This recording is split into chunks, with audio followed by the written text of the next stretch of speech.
नमस्कार साथियों, स्वागत है आप सभी का study and grow YouTube platform पर। हमारा जो टॉपिक चल रहा था उसका नाम है भूगर्भीय समय सारणी या फिर ज्योग्राफिकल टाइम स्केल। भूगर्भीय समय सारणी या फिर geological time scale. Geological time scale. तो यहाँ पर हम जो बातें कर रहे थे उनमें हमने पोस्ट कैम्ब्रियन काल में जो है मेसोजोइक कालखंड को पढ़ लिया था, मध्य जीवी महाकल्प को पढ़ लिया था। तो मध्य जीवी के बाद कौन सा कालखंड है? नवजीवी महाकल्प। तो अगला जो कालखंड है जिसका नाम है नवजीवी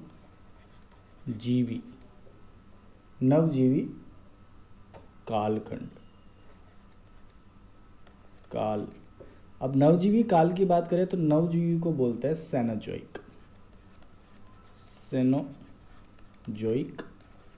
एरा की अपन बात करेंगे। Cenozoic era. तो लास्ट कक्षा में हमने पढ़ा था क्रिटेशियस कालखंड को, और क्रिटेशियस कालखंड में हमने सारी चीज़ें देख ली थी। और उसके बाद हमारा जो टॉपिक रहेगा नवजीवी कालखंड। तो नवजीवी कालखंड क्यों महत्वपूर्ण है?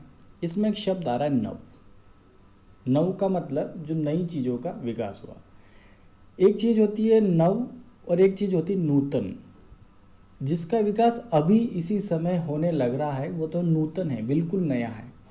और जिसका नूतन से पहले या फिर थोड़े टाइम पहले ही जिसका जन्म हुआ है उसको नवजीवी कहा जाता है। तो नव और नूतन में अंतर यह है कि नूतन तो एकदम लेटेस्ट है और नव उससे पहले का है।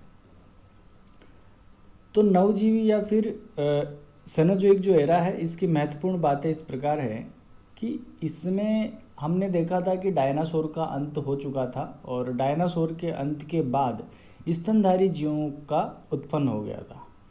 स्तनधारी जीवों का जब उद्भव हुआ तो इस काल में जो स्तनधारी जीव है काफ़ी अधिक मात्रा में होने लगे, और स्तनधारी जीव काफ़ी अधिक मात्रा में होने लगे इसलिए इसको स्तनधारी जीवों का युग भी कहा जाता है। तो स्तनधारी जीवों का युग इसको कहा जाता है, पहली बात। दूसरी बात कि जो नवीनतम पर्वत वलित श्रेणियाँ हैं, जो वलित पर्वत है नवीनतम, जैसे हम बात करें कि जो हमारा भारत का हिमालय है नवीन पर्वत श्रेणी का उदाहरण है, जो दक्षिण अमेरिका का एंडीज पर्वत है, यूरोप का ऑल्प्स है, अफ्रीका का एटलस है, ये सब नवीन पर्वत श्रेणियाँ हैं जो जिनका उद्भव बहुत ज़्यादा देर पहले ना होकर, जैसे अभी पुरानी वलित पर्वत श्रेणियों का उदाहरण अरावली है। अगर ओल्ड की पूछा जाए तो अरावली है, प्राचीनतम माना जाता है अरावली कैम्ब्रियन काल का। जबकि अभी जो नवीन पर्वत श्रेणियाँ हैं उनका उद्भव भी इसी काल में देखा जाता है। और इस काल को भी हम 5 भागों में विभक्त करेंगे और पांचों को बारी बारी से पढ़ेंगे। तो इसमें जो महत्वपूर्ण बिंदु है, जो पहला बिंदु है इसका कि इस काल अवधि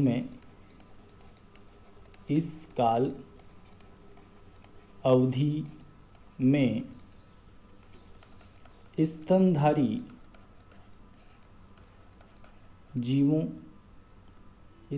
जीवों का डोमिनेंस रहा, प्रभुत्व रहा है। इसलिए इसे एज ऑफ मैमेलिया, मैमल्स का क्या मतलब होता है? स्तनधारी। एज ऑफ मैमेलिया या फिर स्तनधारी जीवों का युग कहा जाता है। स्तनधारी जीवों का युग कहा जाता है। तो स्तनधारी जीवों का युग इसे बोल दिया गया नवजीवी काल को। अब स्तनधारी जीवों का युग इसको कहा गया। अब इसी समय क्या हुआ कि जो है इसी युग के दौरान जो मनुष्य का पूर्वज है उसका उद्भव हुआ। तो मनुष्य के पूर्वज का उद्भव किस प्रकार होगा, उसमें कुछ वर्ड्स हमको ध्यान रखने हैं। उन वर्ड्स को मैं यहाँ पे लिख देता हूँ। एक वर्ड है आर्बोरियन, आर्बोरियन, आर्बोरियन, आर्बोरियन। दूसरा जो शब्द है जो हमें याद रखना है उसका नाम है होमो हैबिलियस, होमो हैबिलियस, होमो हैबिलियस। और जो तीसरा शब्द है उसे बोलते हैं होमो इरेक्टस, होमो इरेक्टस, होमो इरेक्टस। अब इन तीन शब्दों का क्या महत्व है कि आर्बोरियन जो है, आर्बोरियन का क्या मतलब है, जैसे हम विज्ञान में पढ़ते ही हैं कि जो मानव की उत्पत्ति हुई है वो किससे हुई, एप से, कपी से हुई है। अगर बंदर बोलोगे तो बंदर बिल्कुल गलत है, बंदर से नहीं हुई है। पूंछ विहीन जो बंदर है कपी, उससे मानव की उत्पत्ति मानी जाती है। जैसे एप जो हॉलीवुड की एक मूवी है, मेरे को नाम नहीं ध्यान आ रहा है, पर काफ़ी अच्छा उसमें उसमें सोचने समझने की शक्ति होती है। जो कपी होता है उसमें सोचने समझने की शक्ति काफ़ी अच्छी होती है और उसी से मानव का उद्भव माना जाता है। तो जो आर्बोरियन है, आर्बोरियन, आर्बोरियन पूंछ विहीन कपी है, पूंछ विहीन कपी है और 4 पैरों पर चलता है। ये 4 पैरों पर चलेगा और किस पे रहेगा, पेड़ों पर रहेगा। तो ये कौन सा कपी है, पूंछ विहीन कपी है, पूंछ विहीन कपी है या फिर एप। पूंछ विहीन क्या है, एप। अभी एक अक्षय कुमार का एड भी आ रहा है जिसमें वो सेल्फी लेते हैं कुछ और पीछे वो कपी खड़ा रहता है। तो पूंछ विहीन जो एप है जो किस पे रहता है, जो रहता है कहाँ पर है, पेड़ों पर रहता है, पेड़ों पर रहता है, पेड़ों पर रहता है। और साथ में इसकी और खास क्या बात है, चौपाया है, चौपाया, चौपाया मतलब 4 पैरों पर, ये चारों पे चल रहा है। तो इसे नाम दिया गया आर्बोरियन। आर्बोरियन मनुष्य का पूर्वज है, मनुष्य के पूर्वज का उद्भव हो रहा है। तो मनुष्य का पूर्वज उद्भव नव जीवी काल में हो रहा है और आर्बोरियन पर हम आ चुके हैं। फिर होमो हैबिलस, होमो हैबिलस जो है, होमो हैबिलस जो है, अब ये क्या है कि जो आर्बोरियन था ये 4 पैरों पर चलता था, 4 पैरों पर चलता था। पर होमो हैबिलियस क्या है, ये इसी का एक रूप है, इसी का रूप है। इवोल्यूशन हुआ, विकास हुआ और ये होमो हैबिलियस कहलाया जाने लगा। इसका नाम दे दिया गया क्योंकि इसके गुण इससे अलग थे। क्या अलग थे कि ये 2 पैरों पर खड़ा हो सकता था, 2 पैरों पर खड़ा होकर चल सकता था, 2 पैरों पर खड़ा होकर चल सकने वाला है ये। और साथ में ये सीखने लगा था, मानव जाति का पूर्वज इसको बोलते हैं। और ये सीखने लगा था, सीखने लगा था, ये चीज़ों को सीखने लगा था, सीखने लगा था। उसके बाद जो अब इसी का एवोल्यूशन क्या है, होमो इरेक्टस, होमो इरेक्टस। अब ये सीख रहा है, होमो हैबिलिस सीख रहा है। अब होमो हैबिलिस को भूख लगी, तो भूख लगी तो उसने क्या देखा, उसने देखा कि यहाँ पर क्या है, बहुत सारे जानवर है जंगल में और बहुत सारे जानवर हैं, तो वो इनको पकड़ पकड़ कर खाने लगा, पकड़ पकड़ कर उनको खाने लगा। पर इसको फिर ध्यान आया, दिमाग में आया कि इतनी सारी लकड़ियाँ हैं तो क्यों ना, इतने सारे पत्थर हैं तो मैं लकड़ी फेंक के या फिर पत्थर फेंक के किसी जानवर को मार गिराऊं, किसी जानवर को पत्थर फेंक के मार गिराऊं। और जब ये सीख रहा था इन सब चीज़ों को तो इसे ध्यान आया क्यों ना मैं लकड़ी को आगे से नुकीला करके कुछ इस तरह का हथियार बना लूं कि मैं किसी जानवर को मार दूं आसानी से। तो ये क्या सीख रहा है, होमो इरेक्टस जो है इसको हम बोलेंगे कि इसने शिकार की कला सीख ली, शिकार की जो कला है वो सीख ली थी। और आग का प्रयोग भी सीख लिया था, आग का प्रयोग भी सीख लिया था। अब आग का प्रयोग कैसे सीखा, इसके पीछे भी कुछ कहानियाँ हैं। ऐसे जैसे मान लो कि जंगलों में आग लगती रहती है, जो घर्षण होता है वहाँ से जंगलों में आग लगती है। तो इसने देखा कि जंगलों में आग लगी और जंगलों में आग लगी तो जानवरों में भगदड़ होने लगी और कुछ जानवर थे जो आग में जल के मर गए थे। तो इसने क्या किया, उस मरे हुए जानवर का मांस खाया। तो इसको लगा यार ये तो ज़्यादा स्वादिष्ट है, तो क्यों ना मैं भी जानवरों को पका कर खाऊं। अब फिर आग कैसे जलेगी, तो इसने क्या है, पत्थरों को रगड़ना चालू किया। इसको धीरे धीरे कहीं पर पता चला कि पत्थरों को रगड़ने से आग, क्योंकि इसका दिमाग का विकास जल्दी जल्दी हो रहा था, अर्ली फेज में था, तो इसने पत्थरों को रगड़ के आग जलाना भी सीख लिया था। तो इस तरह से मानव का विकास हो रहा है कौन से काल में, सेनोजोइक काल में। तो ये मनुष्य के पूर्वज है, होमो इरेक्टस, होमो हैबिलियस और अर्बोरियन। अब इनका जो विकसित रूप होएगा वो होगा होमोसेपियंस। और होमोसेपियंस जो है प्रजाति सबसे पहले अफ्रीका महाद्वीप में विकसित हुई, फिर वहाँ से अलग अलग जो महाद्वीप है वहाँ पर जाने लगी, अलग अलग देशों की तरफ जाने लगी, जैसे ऑस्ट्रेलिया, जर्मनी। तो एक जगह से दूसरी जगह पर ये जाने लगे। तो नवजीवी कालखंड की बात हम कर रहे हैं, तो इसमें हमने पहली चीज़ लिखी थी कि इस काल अवधि में स्तनधारी जीवों का, ये नोट लगा के लिखना है यहाँ पे, ये जो कॉपी है आपकी उसमें नोट लगा के लिखना है ताकि याद रहे सब इनका मतलब क्या है, क्योंकि जब ये चीज़ें मैं बोलूँगा तो आपको लगेगा कि ये क्या बोल दिया। तो आर्बोरियन का क्या मतलब है, पेड़ों पर रहने वाला कपी रूपी चौपाया जो मनुष्य का पूर्वज है, वो है आर्बोरियन। होमो हैबिलियस क्या है, दो पैरों पर खड़ा हो सकने वाला है, सीखने की शक्ति इसने विकसित कर ली थी। और होमो इरेक्टस शिकार की कला सीख चुका था और आग जलाना भी इसने सीख लिया था। तो स्तनधारी जीवों का प्रभुत्व रहा इस काल में, और डायनासोर पहले ही समाप्त हो चुके हैं। तो अब दूसरा बिंदु लिखो, दूसरा बिंदु कि इस कालखंड में,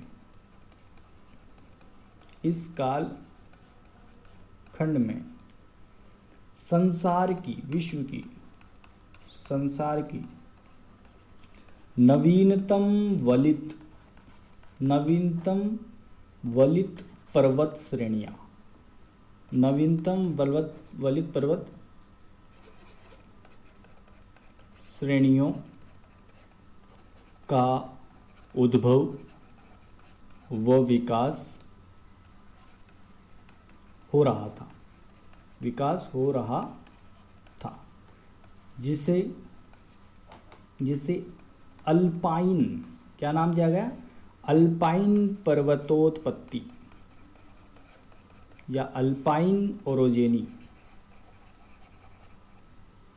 की घटना कहते हैं। तो यहाँ पे महत्वपूर्ण शब्द आ रहा है क्या, अल्पाइन ओरोजेनी की घटना।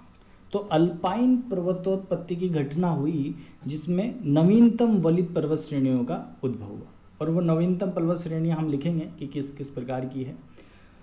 तो ये दोनों पॉइंट यहाँ पे महत्वपूर्ण हैं। अब यहाँ पर हम जब पढ़ रहे थे शुरू से, तो हमने क्या किया था कि हमने जो है पहले हमने पढ़ा, इससे पहले की बात करें तो वो हम पढ़ रहे थे कि जो पहले हमने पैलियोजोइक पढ़ा था, ठीक है। तो पैलियोजोइक जब हमने पढ़ा था, पैलियोजोइक,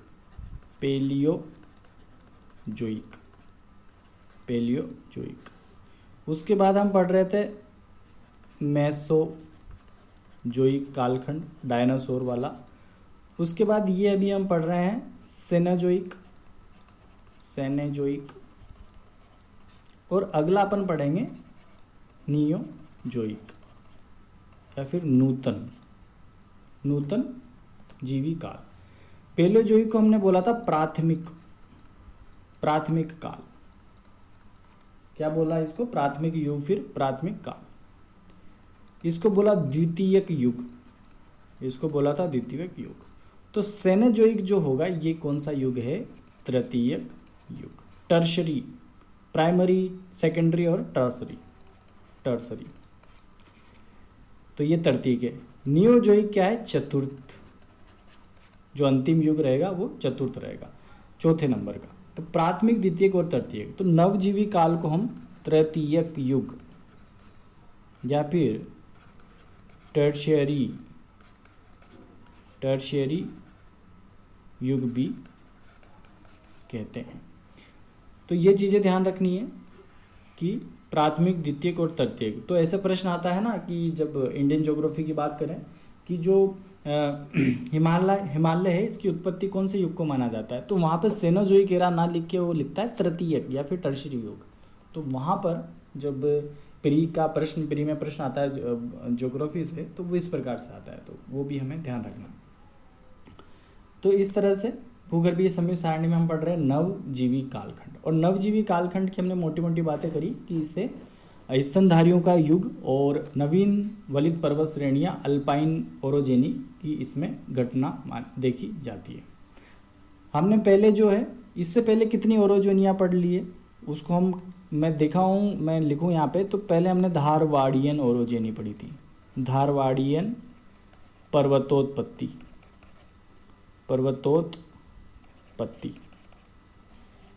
धारवाड़ियन ओरोजेनी के बाद हमने कैलिडोनियन, उसके बाद हमने हर्षिनियन, ये सब हम पढ़ चुके हैं। और अभी जो ओरोजेनी है वो है अल्पाइन ओरोजेनी। ये मैं इसलिए बता रहा हूँ क्योंकि ये प्रश्न आ चुका है ओरोजेनी के ऊपर, 4 प्रकार की ओरोजेनियाँ पूछी जा चुकी है। तो कौन कौन से कालखंड में ये हुआ है पर्वतोत्पत्ति की घटना, ये हमें ध्यान रखना है, तो इसको भी नोट में लिख लेना। अब इस सेनोजोइक एरा को हम 5 भागों में विभक्त करेंगे। तो इसके 5 भाग कौन कौन से हैं? इसमें जो पहला कालखंड है, इसे हम 5 युगों में विभाजित करते हैं। 5 युगों में इसको विभाजित करेंगे। जो पहला युग होएगा उसका नाम है पेलियोसीन। क्या नाम है? पेलियोसीन।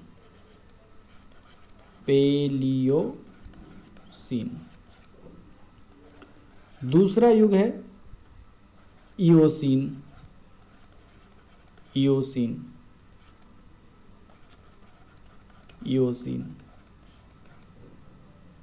तीसरे युग का नाम आता है ओलिगोसीन।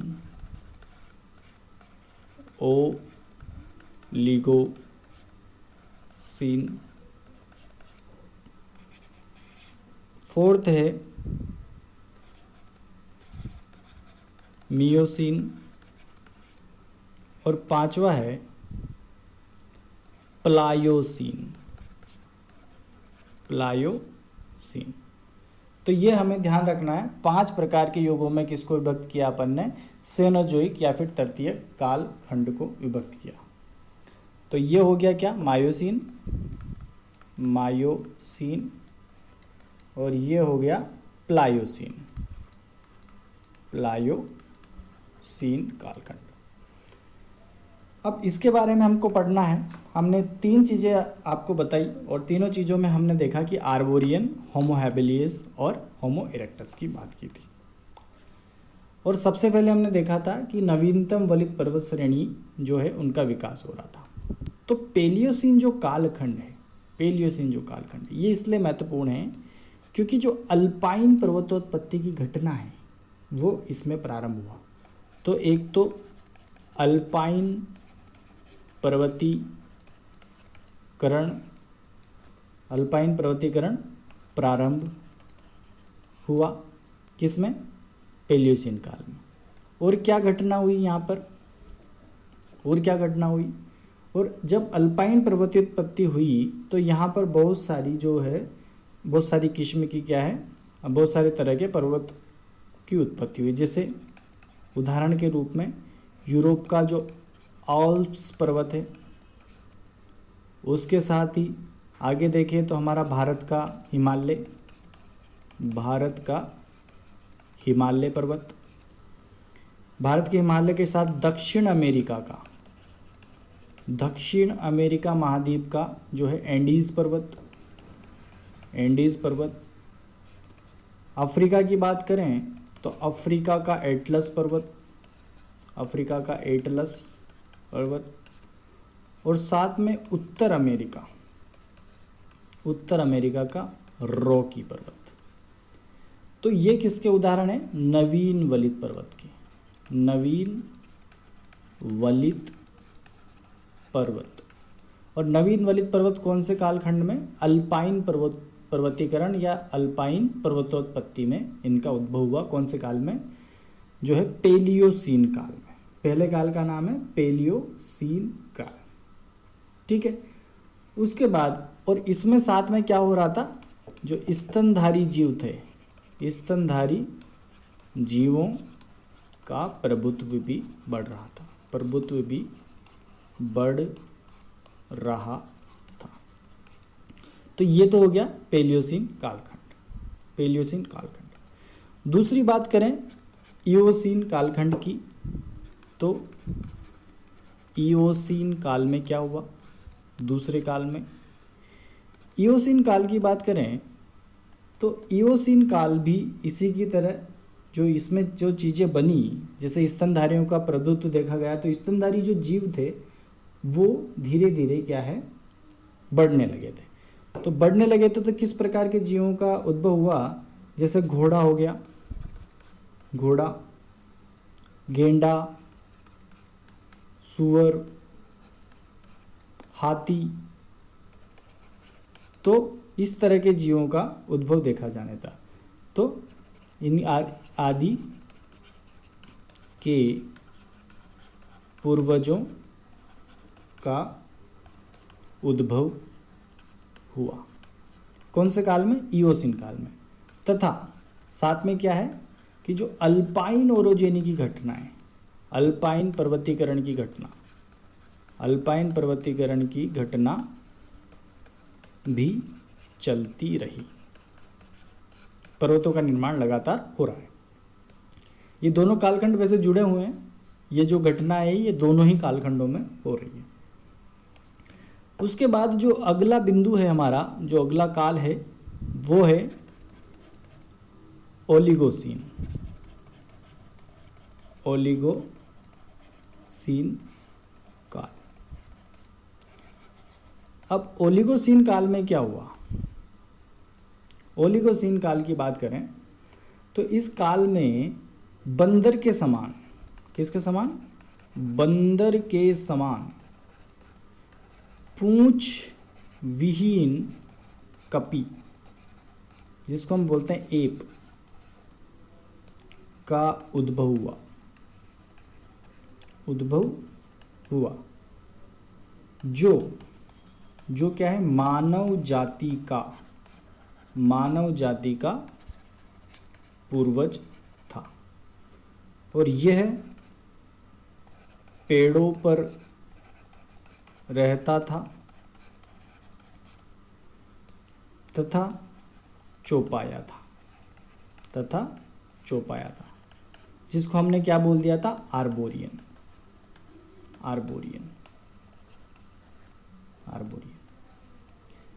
तो कपि का उद्भव हो चुका है, जो मानव जाति का पूर्वज माना जाता है और पेड़ों पर रहता था, तो इसको हमने नाम दिया क्या? आर्बोरियन।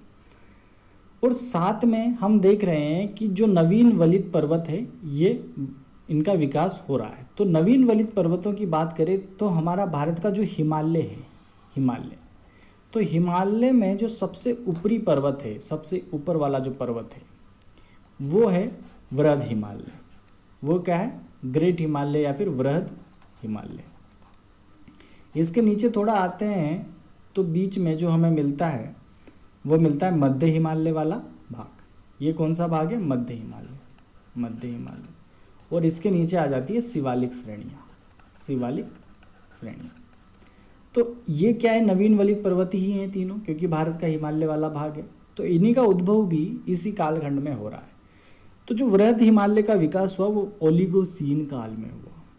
तो भारत का वृहद हिमालय पर्वत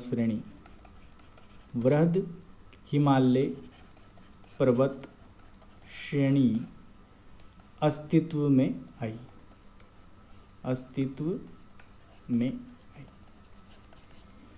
तो वृहद हिमालय पर्वत श्रेणी अस्तित्व में आ गई है। कौन से काल में? ओलिगोसीन काल में। तो ओलिगोसीन काल में वृहद हिमालय बना और मायोसीन काल में मध्य हिमालय बना। और प्लायोसीन काल में किसका निर्माण होता है? शिवालिक श्रेणी का निर्माण होता है। तो आगे वो भी लिख लेते हैं। जो अगला है ओलिगोसीन कालखंड के बाद मायोसीन। मायोसीन मायोसीन मायोसीन कालखंड में हम क्या देख पा रहे हैं कि इस काल में मध्य हिमालय का उद्भव और विकास हुआ। मिडल हिमालय या फिर मध्य हिमालय का उद्भव व विकास। तो मिडिल हिमालय का उद्भव और विकास हो रहा है इसमें, और साथ ही कपी का विकास हुआ। कपी का विकास हुआ। अब यह दो पैरों पर खड़ा होकर चलने लगा था। चलने की कला सीखने वाला मानव जाति का पूर्वज था। पहले हमने देखा आर्बोरियन कहाँ पे रहता था? पेड़ पे, और चौपाया था 4 पैरों से चलता था। पर उसने अब क्या है, कौन सी कला सीख ली थी? 2 पैरों पर खड़ा होकर चलने की कला सीख ली थी। अब उसके हाथ फ्री हो चुके थे। अब वो हाथों से क्या है, आगे की स्टेप में शिकार करना सीखेगा। तो मानव जाति का पूर्वज था ये, जिसको हम क्या बोलते हैं? होमो हैबिलियस। ठीक है। तो मध्य हिमालय का उद्भव हो रहा है, और साथ में 2 पैरों पर खड़ा होकर ये जो चलने लगा है। उसके बाद अगला कालखंड जो है हमारा, उसका नाम आता है प्लायोसीन।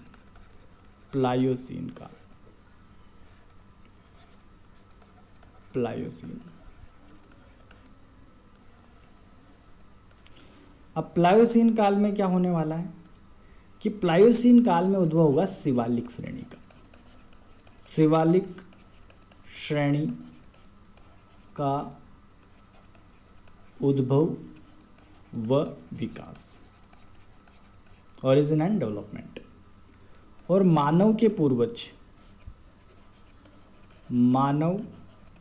पूर्वज शिकार की कला सीख गया तथा क्या है, आग का प्रयोग भी सीख गया था। आग का प्रयोग भी सीख गया था, जिसे हमने क्या बोला? इरेक्टस, होमो इरेक्टस, जिसको हमने बोला होमो इरेक्टस। तो ये प्लायोसीन कालखंड है कि प्लायोसीन कालखंड में उसने ये सब चीज़ें करना चालू कर दिया। तो इस तरह से क्या है, शिवालिक श्रेणी का उद्भव और विकास हो चुका है, और मानव का जो पूर्वज है उसका भी विकास हो चुका है होमो इरेक्टस के तौर पर। अब हमने देखा कि सबसे ऊपर है वृहद हिमालय। ठीक है, वृहद हिमालय के नीचे बीच में आ जाता है मध्य हिमालय, फिर शिवालिक श्रेणी। और जब इनका निर्माण हो चुका था तो यहाँ से जो नदियाँ हैं, वो नदियों का जल इधर वाले भागों में आने लगा, क्योंकि पर्वतों की ऊंचाई काफ़ी अधिक होती है, तो वहाँ से जल क्या है, नीचे आने की कोशिश करता है, क्योंकि हमेशा ग्रेविटेशनल पुल, जो गुरुत्वाकर्षण बल है, उसको नीचे खींचता है। तो इन क्षेत्रों में आने लगा, तो यहाँ पर जो नदियों के निक्षेप हुए, उससे इस मैदान का निर्माण हुआ, जिसे हम उत्तरी मैदान बोलते हैं, भारत का विशाल मैदान। ये ऊपर तो क्या है, हिमालय वाला क्षेत्र है, और जब हम आते हैं नीचे तो यहाँ पर उत्तर का मैदान का जो विकास होता है वो भी प्लायोसीन काल में हुआ था। तो उत्तर के विशाल मैदान का उद्भव भी इसी काल में हुआ। कैसे हुआ उद्भव? क्योंकि नदियों द्वारा जो निक्षेपण लाया गया, जो अवसाद लाया गया, उससे इस मैदानों का निर्माण होता चला गया। तो ये था हमारा सेनोजोइक एरा। इसमें सेनोजोइक एरा में मैं एक बार फिर से रिपीट करता हूँ कि एक बार इसको इस तरह समझोगे, पैलियोजोइक पैलियोसीन, पैलियोसीन, उसके बाद इयोसीन, इयोसीन के बाद ओलिगोसीन, ओलिगोसीन, उसके बाद मायोसीन, फिर प्लायोसीन, मायोसीन और प्लायोसीन। यहाँ पे अल्पाइन ओरोजेन की घटना हुई। अल्पाइन ओरोजेन में नवीन पर्वत को बनना चालू हुआ। यहाँ पर स्तनधारी जीवों का उद्भव ज़्यादा होने लगा। घोड़े, सूअर, राइनासोर्स, हाथी वगैरह का उद्भव होने लगा। ओलिगोसीन कालखंड में आते हैं तो वृहद हिमालय की उत्पत्ति यहाँ पर हुई, और जो जो पूंछ विहीन बंदर है कपी, जिसको हमने बोला आर्बोरियन, उसका जन्म हुआ। मायोसीन काल में ये कपी का विकास हुआ और होमो हैबिलिस के तौर पर ये खड़ा हुआ और इसने अपने आप को सीखना चालू किया। 2 पैरों पर ये खड़ा हो चुका था और मध्य हिमालय का यहाँ पर उद्भव माना जाता है। और प्लायोसीन काल में शिवालिक श्रेणी और उत्तर का मैदान बना। तो ये सब बातें हमने की इस कालखंड में, कौन से, सेनोजोइक एरा में, या फिर सेनोजोइक कालखंड, या फिर टर्शियरी युग में। तो जो अगला हमारा रहेगा, अगला जो हमारा कालखंड रहेगा वो सबसे नवीनतम कालखंड के ऊपर हम आ चुके हैं, जिसको हम बोलते हैं प्लीस्टोसीन काल। क्या नाम आता है? प्लीस्टोसीन काल। तो हेडिंग डालो प्लीस्टोसीन काल। और प्लीस्टोसीन काल किसका भाग है? जो है नियोजोइक एरा का। तो नूतन महाकल्प या फिर नियोजोइक एरा। और नियोजोइक एरा को हम 2 भागों में बांट के पढ़ेंगे। एक तो है प्लीस्टोसीन काल, प्लीस्टोसीन काल, और जो दूसरा काल है उसका नाम है होलोसीन काल, होलोसीन काल, होलोसीन काल, होलोसीन काल।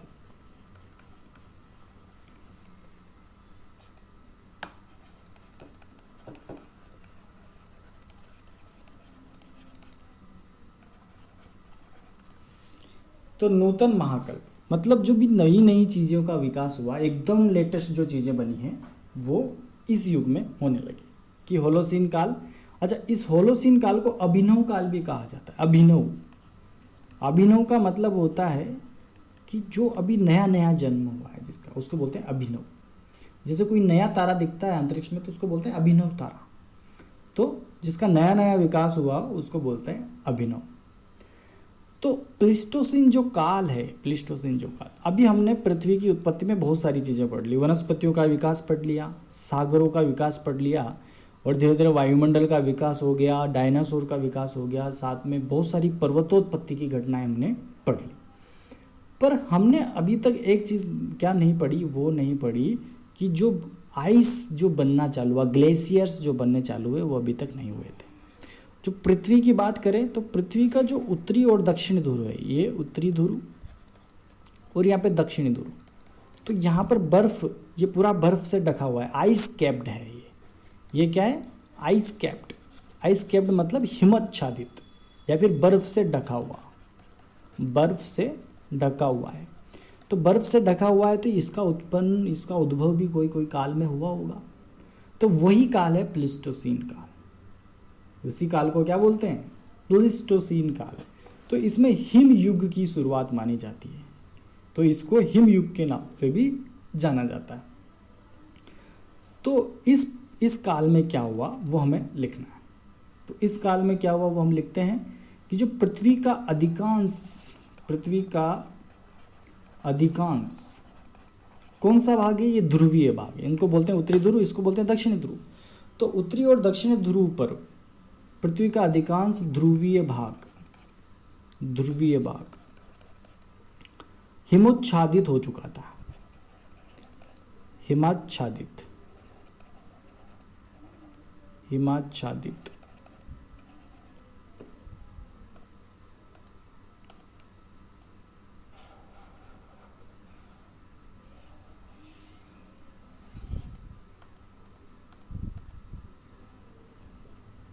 ध्रुवीय भाग हिमाच्छादित या फिर ice capped, ice capped, ice से ढक चुका था, बर्फ से ढका हुआ था, बर्फ से ढक चुका। इसलिए इस कालखंड को, इसलिए इस काल को the great ice age, the great ice age के नाम से जाना जाता है।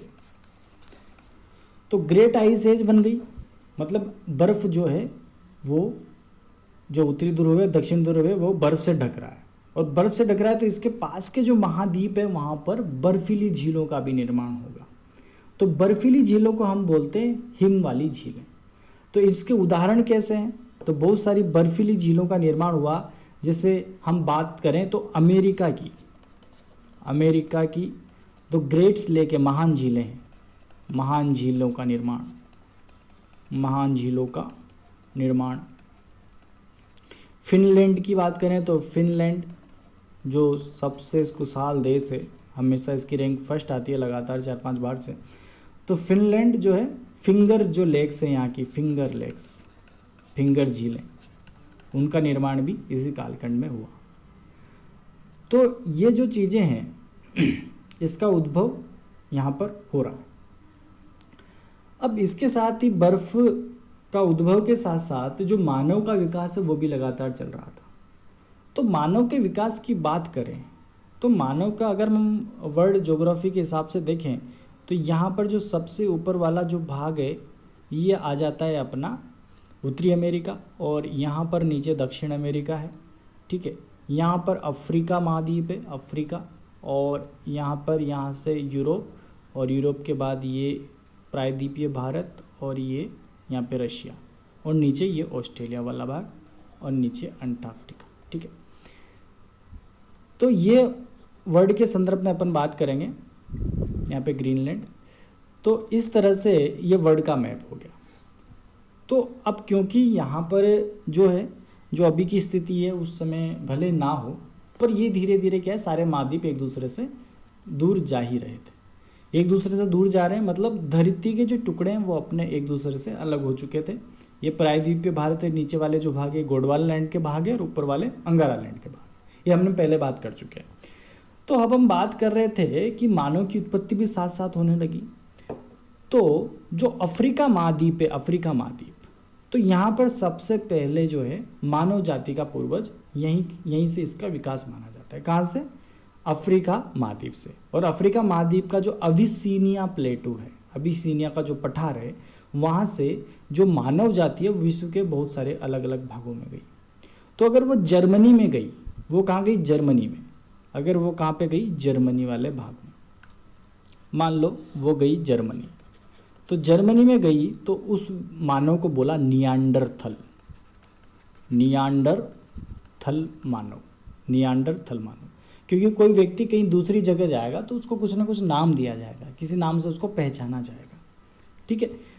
तो जैसे हम विदेशी जो ब्रिटेन वाले लोग हैं उनको बोलते हैं गोरे, ठीक है, क्योंकि एक वो पूरी प्रजाति को रिप्रेजेंट करते हैं, एक पूरी प्रजाति को, एक जो समूह है उसको रिप्रेजेंट करते हैं, इसलिए उनको हम ऐसा बोल देते हैं। तो जर्मनी में भी इनको क्या बोला गया? नियांडरथल मानव कहा गया। ये जब फ्रांस में गए, यहाँ से अफ्रीका से कहाँ पे गए? फ्रांस में। फ्रांस में जब ये फ्रांस में गए तो इनको बोला क्रो मैग्नन मानव। क्या बोला? क्रो मैग्नन मानव, क्रो मैग्नन मानव। कहाँ पे गए? फ्रांस में गए। ये चीन और जापान की तरफ गए, चीन और जापान की तरफ, तो इनको बोला पैकिंग मैन। क्या बोला? पैकिंग मैन कहा गया, पैकिंग मैन कहा गया। और जब ये इंडोनेशिया की तरफ गए तो इनको बोला जावा मैन। क्या बोला? जावा मैन, या फिर जावा आदमी इनको बोला गया।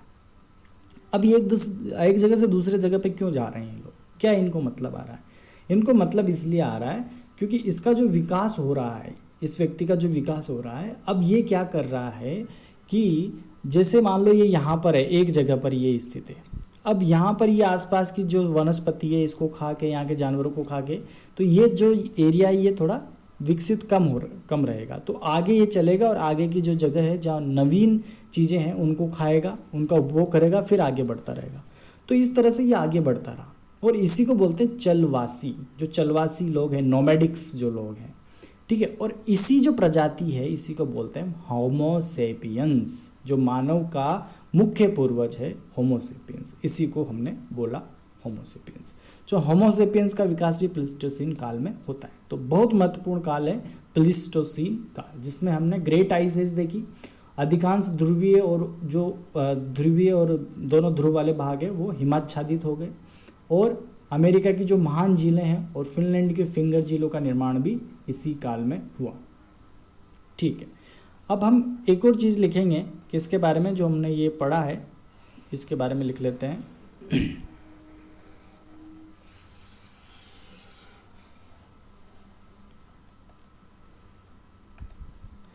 तो अगला बिंदु है कि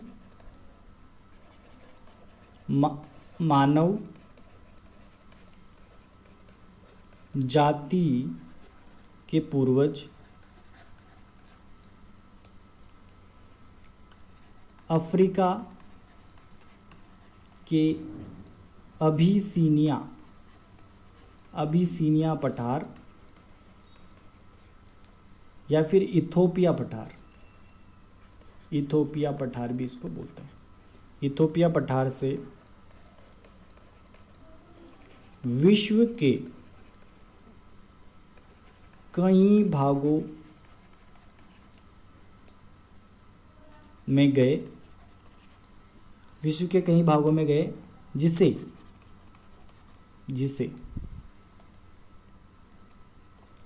जिसे जर्मनी में नियांडरथल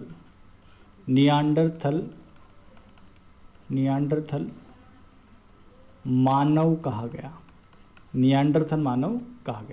कहाँ पे? जर्मनी में। फ्रांस में इसे क्या कहा गया? फ्रांस में इसे क्रो मैग्नन मैन कहा गया। उसके साथ ही चीन और जापान जब गए, तो इन्हें पैकिंग मैन कहा गया। और जब ये इंडोनेशिया वाले क्षेत्रों में गए, तो इन्हें जावा मैन कहा गया। जो इंडोनेशिया के आसपास का जो क्षेत्र है वहाँ पे इनको जावा मैन कहा गया। और इसी कालखंड में जैसे पहले क्या हुआ कि पहले इसने शिकार करना सीखा। क्या करना सीखा? शिकार। तो ये शिकार कर रहा है, तो एक जगह से दूसरी जगह ये भाग रहा है। तो शिकार करने के लिए एक जगह से दूसरी जगह भाग रहा है, तो इसने सीखने की कला डेवलप कर ही ली थी। तो इसने सीखा क्या कि क्यों नहीं जानवरों को मैं पाल लूँ। और पालन पोषण करना इसने कहाँ से सीखा कि इसने किसी जानवर को कुछ वनस्पति दी, तो जैसे ही उसने वनस्पति खाई तो वो जानवर इसी के साथ ही रहने लगा, क्योंकि उसे एक विश्वास हो गया था। तो इस तरह से इसने जानवरों को पालना चालू कर दिया। तो पालना चालू कर दिया तो ये पशुपालक बना, और पशुपालक बना तो पशुओं को चराता था एक जगह। जब वहाँ की घास खत्म हो जाती थी वनस्पति, तो आगे की जगह पर चला जाता था। तो इस तरह से ये नोमैडिक हार्डिंग करने लगा या फिर चलवासी पशुचारण करने लगा, और इसी को हम बोलते हैं होमो सेपियंस, जब मानव का पूरा तरह उदय हो चुका है, उद्भव हो चुका है। ठीक है, तो यहाँ पर लिखेंगे इसी टॉपिक में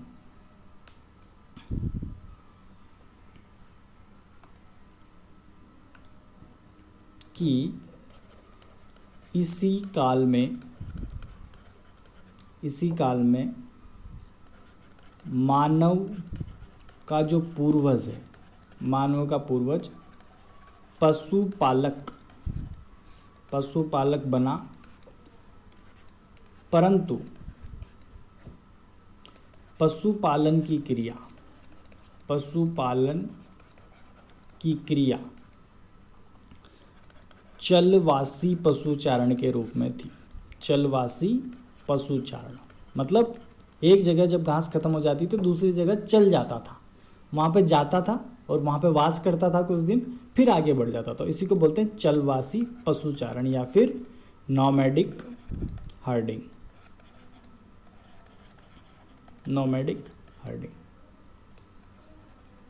कि परंतु इस पशुपालन की इस क्रिया को चलवासी पशुचारण के रूप में जाना जाता है।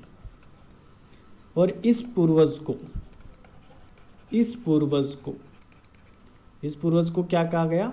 होमो सेपियंस कहा गया। होमो सेपियंस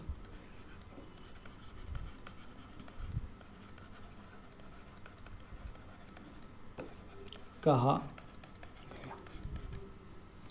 तो ये था हमारा काल प्लीस्टोसीन काल।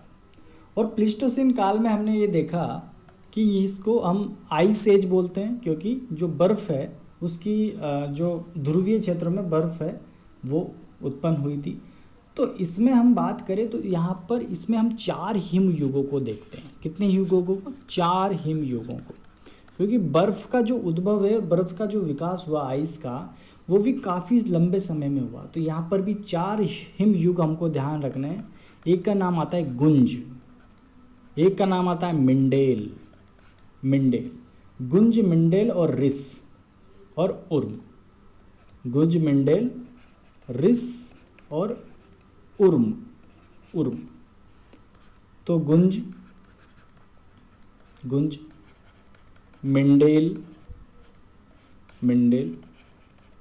रिश और उर्म, WURM। तो 4 हिम युग भी इस प्लीस्टोसीन काल में देखे गए।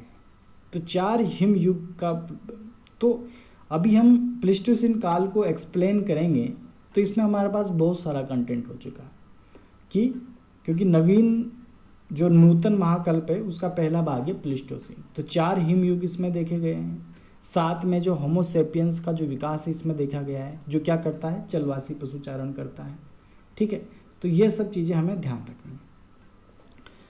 और अगला जो बिंदु है अपना नूतन महाकल्प का, वो है होलोसीन काल। होलोसीन या फिर अभिनव काल।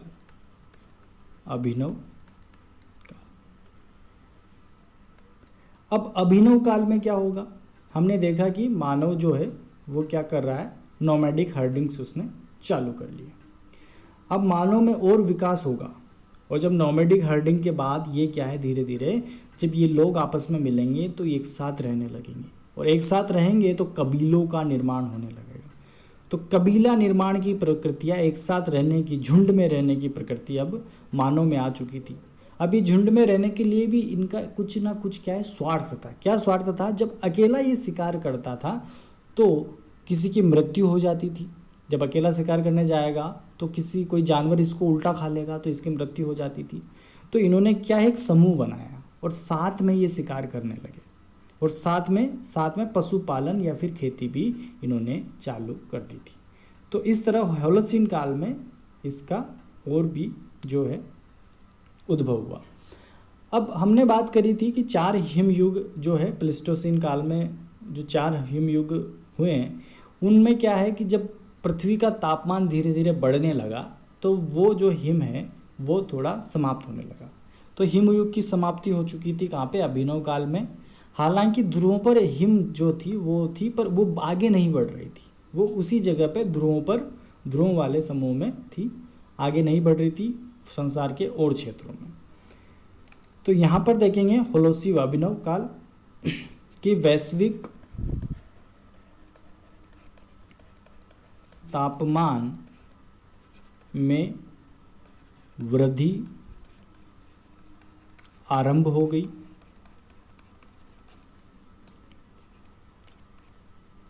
गई तथा हिम युग की समाप्ति हो चुकी थी। तो हिमयुग समाप्त हो गया और तापमान क्या है? बढ़ रहा है। अब जब तापमान बढ़ेगा तो किसका विकास होगा? मरुस्थलों का विकास होगा, क्योंकि तापमान बढ़ेगा तो जो वनस्पतियाँ हैं वो सूखने लगेगी, और जब सूखने लगेगी तो ज़मीन धीरे धीरे बंजर होने लगेगी, और किसका निर्माण होगा? मरुस्थलों का निर्माण हुआ।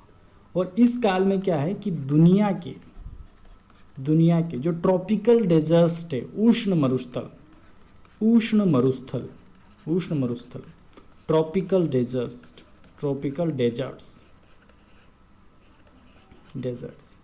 जो ट्रॉपिकल डेजर्ट से का निर्माण हुआ।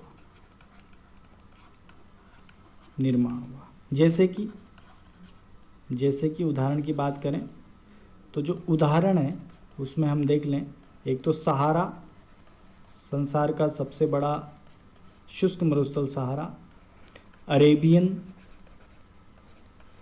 मरुस्थल, कालाहारी,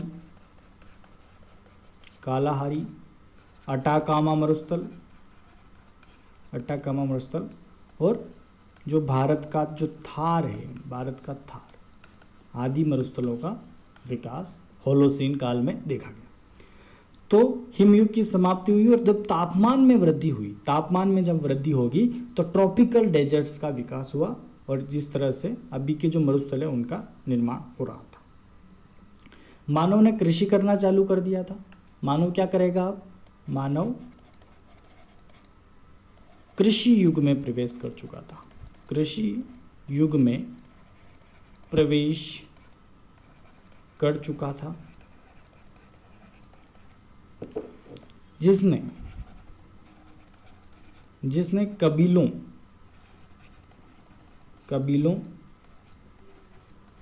का भी निर्माण किया, क्योंकि सब ग्रुप में रहने लगे तो कबीलों का निर्माण हुआ। और इसी मानव को जो है ज्ञानी मानव कहा जाता है। ज्ञानी मानव, या फिर मैन विद विजडम,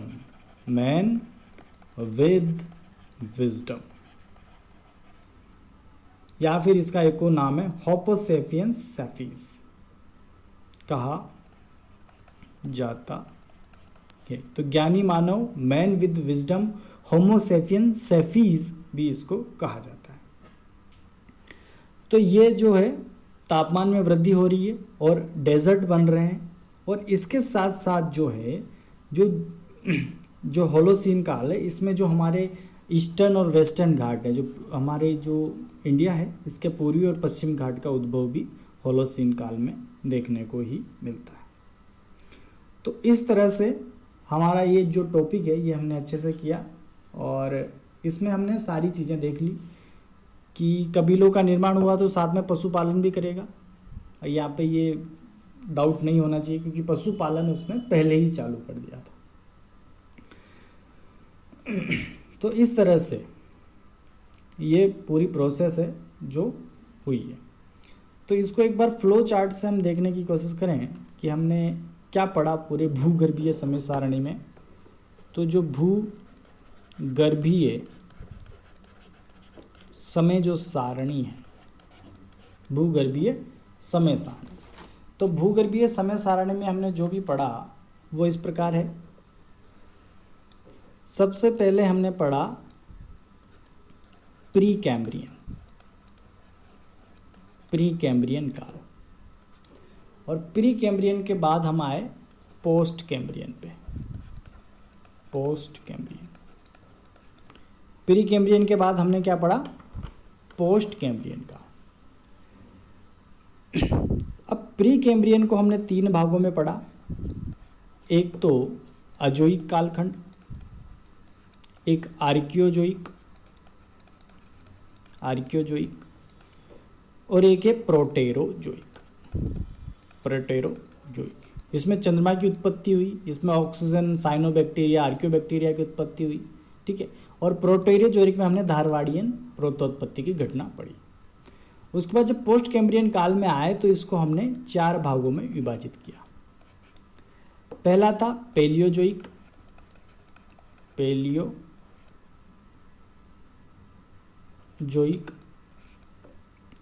अगला था मीसोजोइक,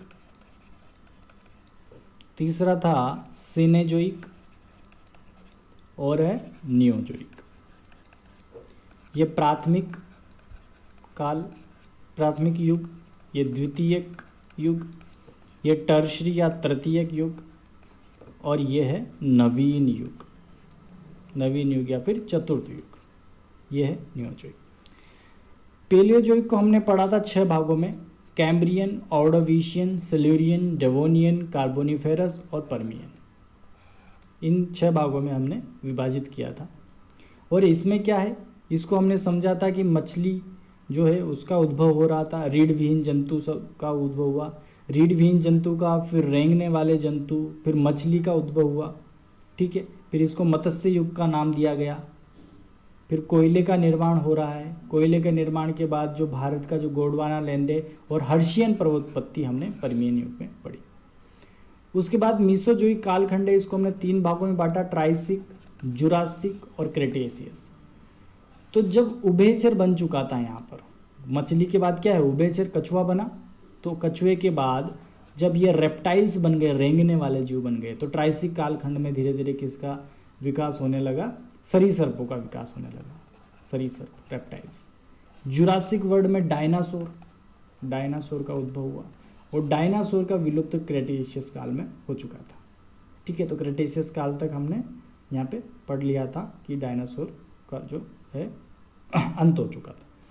फिर हम आए थे सेनोजोइक कालखंड में, और इसी लेक्चर में हमने सेनोजोइक कालखंड पढ़ा जहाँ पर जो नवीन वलित पर्वत है उनका उद्भव देखने को मिलता है। इसको भी हमने 5 भागों में पढ़ा, पैलियोसीन, ईओसीन, ओलिगोसीन, मायोसीन और प्लायोसीन, इसका 5 खंड में उड़ा। इन तीनों को याद रखने के लिए वृहद हिमालय की उत्पत्ति, फिर मध्य हिमालय की, फिर शिवालिक श्रेणी की, साथ में आर्बोरियन मानव, फिर होमो हैबिलियस और उसके बाद इरेक्टस। आर्बोरियन पेड़ों पे रहता था, 4 पैरों पे चलने वाला, फिर 2 पैरों पे चलने वाला, सीखने की कला सीखने वाला, ठीक है। फिर शिकार करने वाला, यहाँ पर शिकार करना इसने चालू कर दिया था। बाकी जो पहले और दूसरा कालखंड है, इसमें नवीन वलित पर्वत का यहाँ इसमें उद्भव हुआ और इसमें विकास हुआ। और जो स्तनधारी जीव थे, हाथी, घोड़ा, गेंडा, शेर, बाघ आदि, इनका जो है उद्भव हो रहा है। नियोजोइक कालखंड को हमने 2 भागों में बांटा था, एक तो प्लिस्टोसीन काल, एक होलोसीन काल। प्लिस्टोसीन काल में बर्फ जो है उसको हम याद रखेंगे, जो 4 हिम युग है। 4 हिम युग कौन कौन से हैं, एक गुंज, मेंडेल, एक रिस और एक है उर्म। तो 4 जो हिम युग है वो प्लिस्टोसीन काल में देखने को मिलते हैं। और प्लिस्टोसीन काल की और ख़ास बात क्या है कि इसमें जो मानव है उसने काफ़ी प्रगति कर ली, और काफ़ी प्रगति क्या करी कि वो नोमैडिक पशुचारण करने लगा, एक जगह से दूसरी जगह जाने लगा। उसको नियांडरथल मानव कहा गया, क्रो मैग्नन मैन कहा गया, पैकिंग मैन उसको कहा गया। तो इस तरह से प्लिस्टोसीन काल का एक अपना महत्व है। तो प्लिस्टोसीन काल में क्या हुआ, प्लिस्टोसीन काल में हम क्या बात कर रहे हैं कि जो है आइस युग उसको बोला, और जो भी बर्फ़ वाली झीलें, हिम झीलें हैं, उनका भी विकास इसमें देखने को मिलता है। उसके बाद होलोसीन काल, होलोसीन काल में क्या है, तापमान में वृद्धि होने लगी, और जो तापमान में वृद्धि होगी तो किसका निर्माण होगा, मरुस्थलों का निर्माण होगा। और मरुस्थल जैसे कि सहारा मरुस्थल हो गया, अटाकामा, थार मरुस्थल, कालाहारी मरुस्थल, इसका निर्माण होगा। और यहाँ पर होलोसीन काल में कबीलों का निर्माण भी होने लगा। कबीलों में जो मानव है वो रहने लगा, उसको ज्ञानी मानव, मैन विद विजडम उसको कहा जाने लगा। और साथ में जो भारत का पूर्वी घाट और पश्चिमी घाट का जो विकास है वो भी इसी कालखंड में माना जाता है। तो ये जो पूरा टॉपिक था भूगर्भीय समय सारणी का, ये हमारा समाप्त होता है। और आपको ये टॉपिक अच्छा लगे तो ज़रूर लाइक शेयर ज़रूर करें, और इसके बाकायदा नोट्स बनाएं। सारा चीज़ हमने इसमें कंप्लीट कर लिया है। तो थैंक यू दोस्तों।